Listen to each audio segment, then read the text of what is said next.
साल था 1657।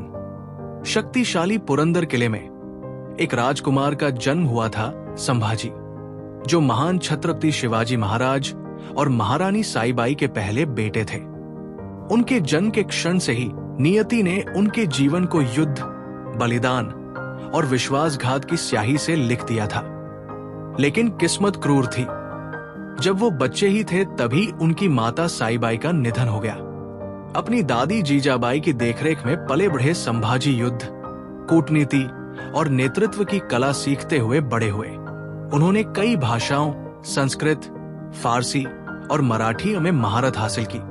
और वो सिर्फ एक योद्धा नहीं थे, बल्कि एक विद्वान, कवि और दूरदर्शी थे। संभाजी शुरू से ही अलग थे।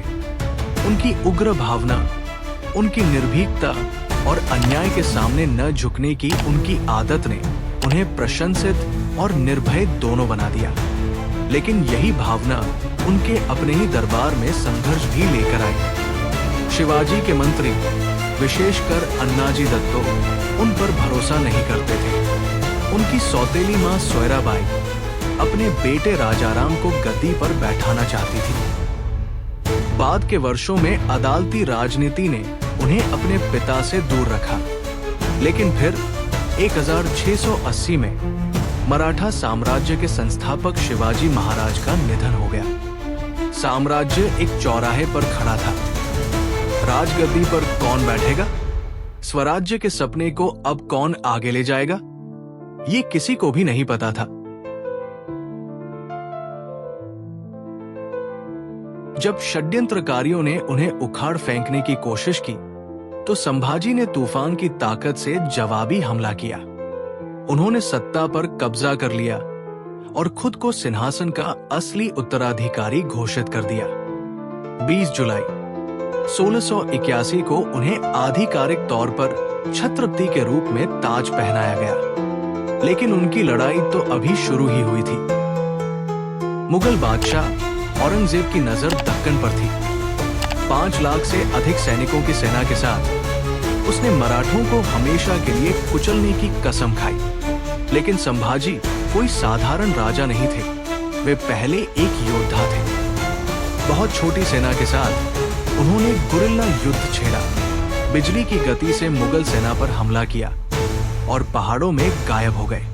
मराठा साम्राज्य औरंगजेब के लिए एक कांटा बन गया और शक्तिशाली मुगल सम्राट ने खुद को एक ऐसे युद्ध में फंसा हुआ पाया जिसे वो कभी नहीं जीत सका।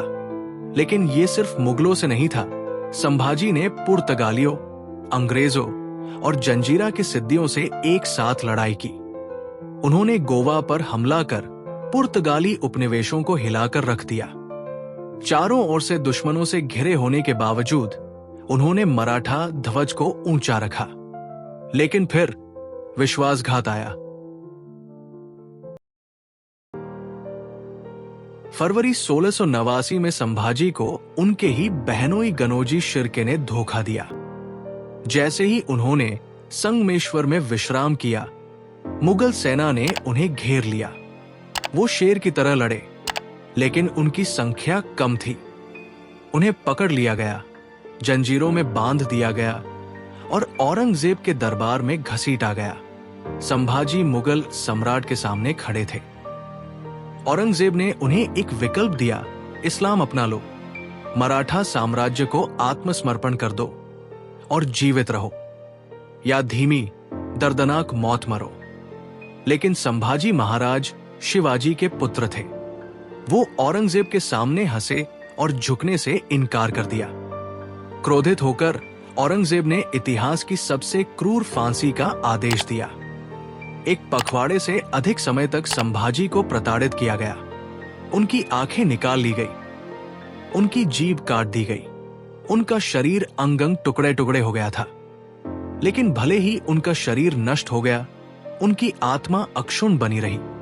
मरने से पहले वो अपनी आखिरी सांस में चिल्लाए, हर हर महादेव। यही उनके आखिरी शब्द थे। 11 मार्च 1689 को छत्रपति संभाजी महाराज को फांसी दे दी गई। लेकिन औरंगजेब ने एक गंभीर गलती की थी। मराठों को तोड़ने के बजाय उसने एक ऐसी आग जलाई थी जो उसके साम्राज्य को जलाकर राख कर देगी। संभाजी के बलिदान ने उन्हें एक किंवदंती बना दिया।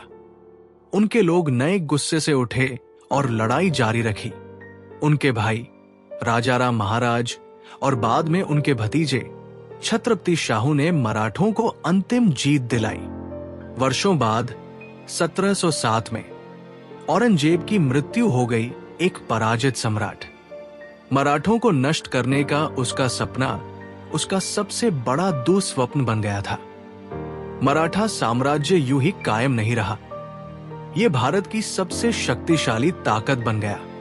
आज भी छत्रपति संभाजी महाराज को धर्मवीर के रूप में याद किया जाता है, आस्था के रक्षक।